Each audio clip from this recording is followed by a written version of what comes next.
Oh, wow. There's a lot of people here. For those of you that don't know me, which I do know most of you in here, I've met you at some point in my life. I'm Punky, or also known to a lot of you, which my dad called me. I'm sorry. I'm Punky to my dad, and y'all knew that. I'm the oldest of three. My mom asked me if I would mind speaking at my dad's memorial service, talk about what kind of father he is. So I met with my brother and my sister, and we reminisced about stories when we were kids, and we have so many fond memories of my father. It was really hard to try to choose which ones to use. You've all heard how wonderful my dad is, but I wanted to give y'all a glimpse of what it was like to have Chief Cobb as a dad. I know Andra and I share the same sentiment when I say, I am and always will be a daddy's girl. I am his Punky, and Andra is his little gull. Andra used to call herself Little Gull whenever she would knock on the door, so that's what stuck. So she was his little gull. And to us, he was a real-life Superman. I was always so proud to introduce my father to my friends, even as a teenager. All of our friends would say, wow, your dad is so chill. Can't believe he's a cop. And my response was always, yeah, he's pretty awesome. Dad always had some really unique ways of teaching us life lessons, or when he was trying to really make an impression on us. Looking back at it was very amusing, to say the least, but definitely left an impact on us. I'll give you a few examples of how he did this. One simple example was looking both ways when you crossed the street. Dad didn't just tell us to look both ways when you crossed the street. He made sure to point out every dead animal on the road and tell us, look at that animal. He got his guts squished out because he didn't look both ways before he crossed the street. So I vividly remember my brother when he was little on our sleepy little street where there were no cars, standing on the side of the street, looking both ways, 1, 2, 3, 4, knowing that there's no cars, but he was terrified to cross the street. And I, to this day, will look at least twice each side before I cross the street. Now I'm scarred for life. So, something that my father really wanted to make sure we understood was important to him, and wanted us to know how important it was for us to not do was drinking and driving. Every once in a while, my dad would pick my sister and I up from tap and ballet. We were about 6 and 8 years old. And when Dad would pick us up from tap and ballet, he would take the chance to tell us the goriest, most disgusting stories that he had seen, or drunk driving accidents that he had seen when he was working the night shift.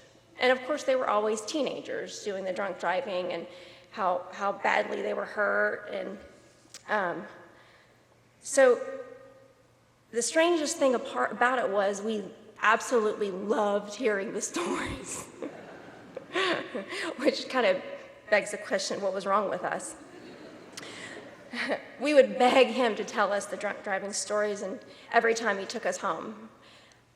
And we would hang on every word he said.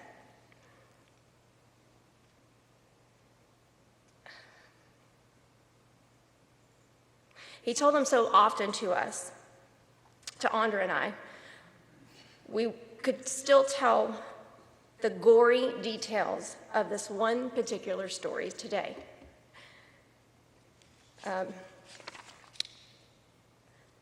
Dad had the perfect balance of being gentle, patient, and compassionate, yet a very firm disciplinarian when necessary. Oftentimes, it only took a few words, a look, or a simple action to know he was upset with you. Like most parents, Dad expected us to do well in school. He wanted us to know the importance of studying hard and bringing home good grades. Unfortunately, I got to find out what happened when you brought home anything less than a 75.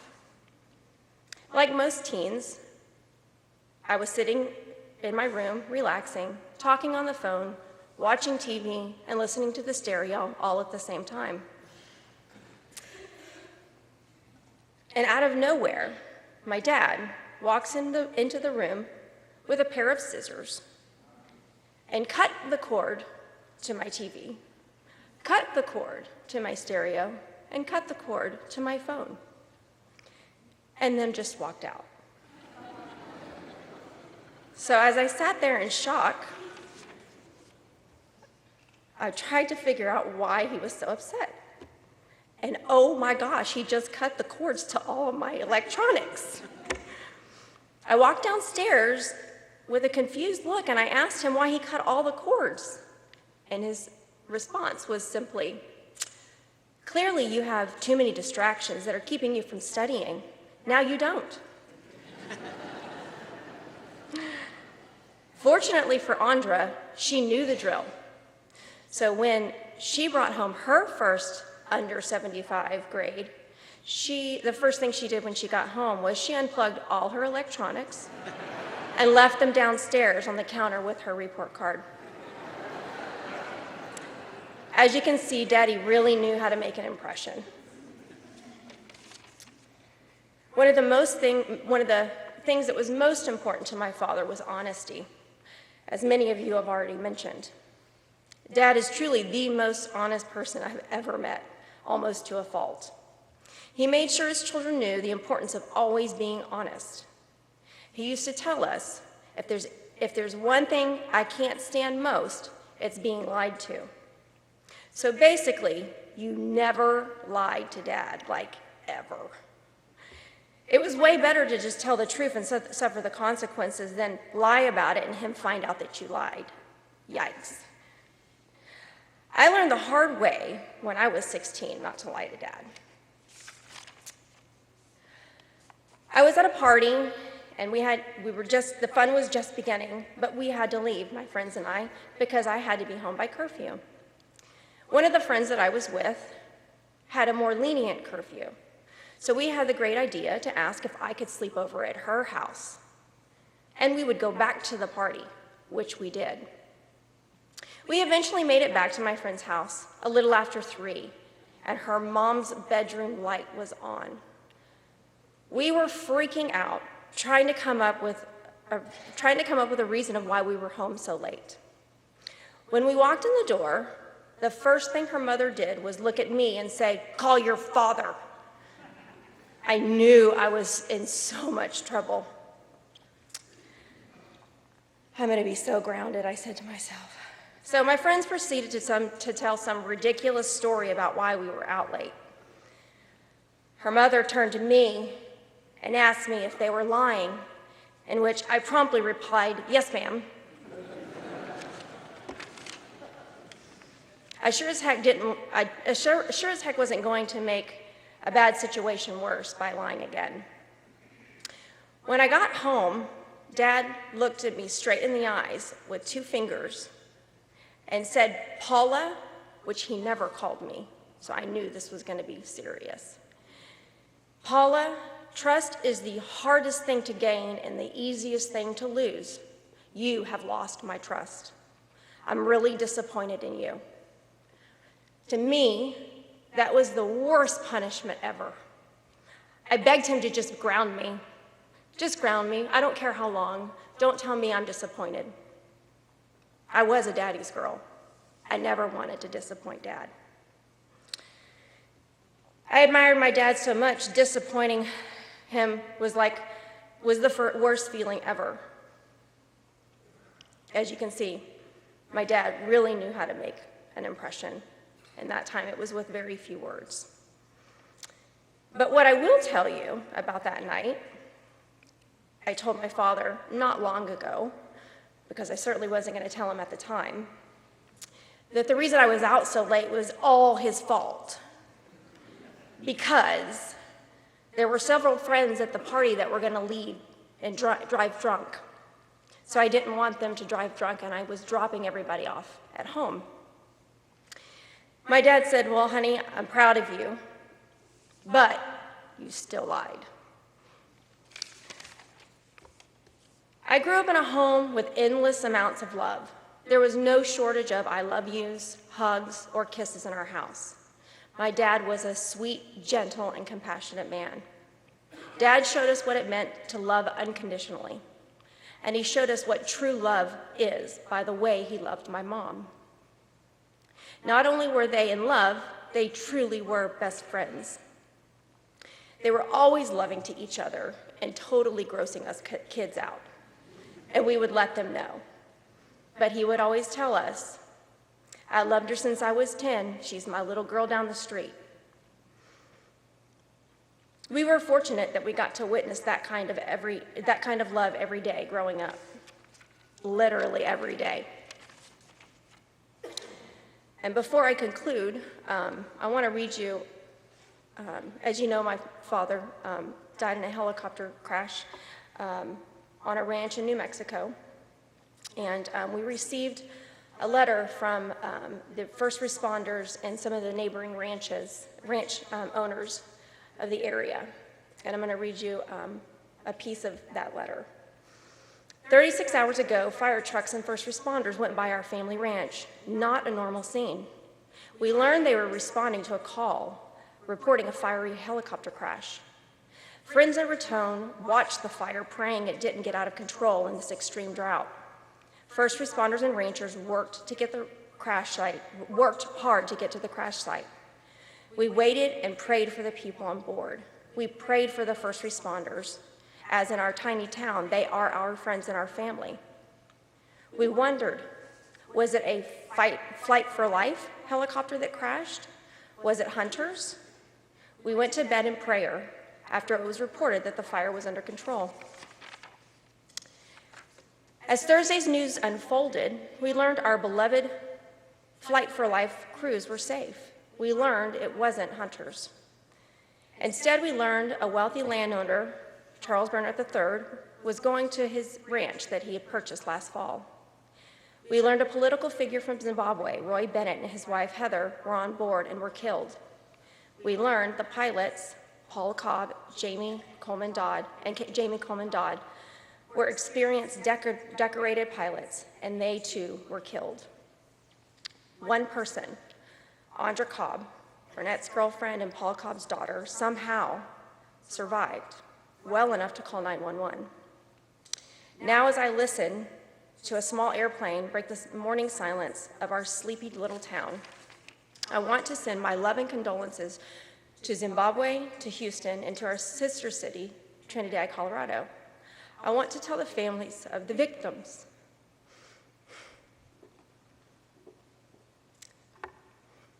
that their loved ones died in absolutely beautiful country. God picked an amazing final resting place on that mesa. I believe they'd say they couldn't have picked a more heavenly spot to begin their ascent to heaven. Their last views of their life were of divine, majestic beauty. As I reflect on what loved ones in Zimbabwe, Houston, and Trinidad must be going through, I want to send a message of love and peace from northeastern New Mexico to their hearts and their souls. I want each one of them to know they couldn't have had better first responders. They couldn't have passed away in more beautiful country.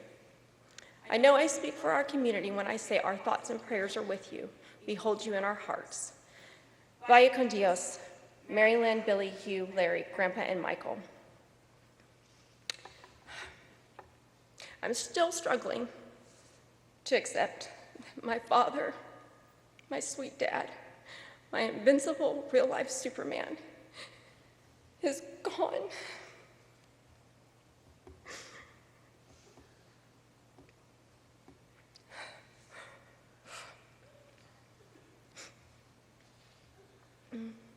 When I was a little girl, as far back as I can remember, and into adulthood, if I was ever upset about something, Dad would always tell me, "Come here, Punky, put your head right here." He would wrap his arm around me, pat me on the shoulder, and tell me everything was going to be okay. And in that moment, I knew everything would be okay.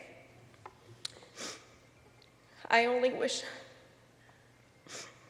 I can put my head on his shoulder right now and have him tell me, "Punky, don't worry. Everything's going to be okay."